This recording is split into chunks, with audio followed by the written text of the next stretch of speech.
This is the Kone elevator at, what building is this even? TJ Maxx Burlington Coat Factory. Might have the address on there. Yeah. This replaced a Montgomery Vector, and it's a hydro. Did I just press LL instead of B2? I did. I actually did. B2 is restricted. Oh, is it? Yeah, alright. Oh, shit. This thing has a really bad camera. It might nudge.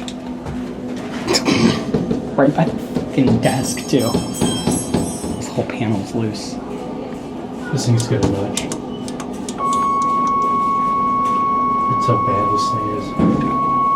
Oh my gosh.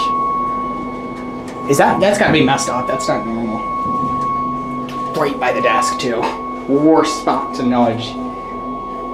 Does it do that on all the floors? Just LL. Oh. And into. Nice. Does 2 open right next to a desk? 2 is where TJ Maxx is. Burlington's on the bottom. LL and the entrance is on 1. What's B2? Is that staff? This used to be like a department store, I think. Oh! Okay. Go ahead and hit 1 then. Ooh.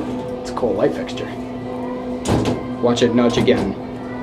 Oh, nope. That worked. This is disgusting in the way that it replaced a Vector, and they did it in the most generic way possible.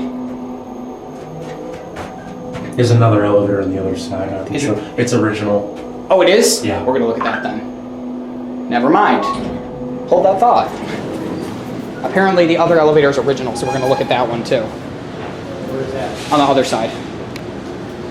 There that goes. Alright, hopefully we'll be back in a second with a nicer elevator. There's the Defunct elevators. Like this one? No, it's broken. We'll press it, see what happens. Gross.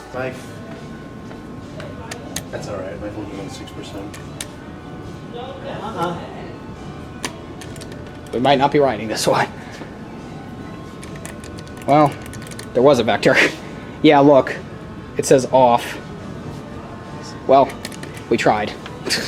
Thanks for watching. Feel free to subscribe and click like if you like what you see, and follow me on the web, wix.com/theelevatorworld/fans. Bye-bye.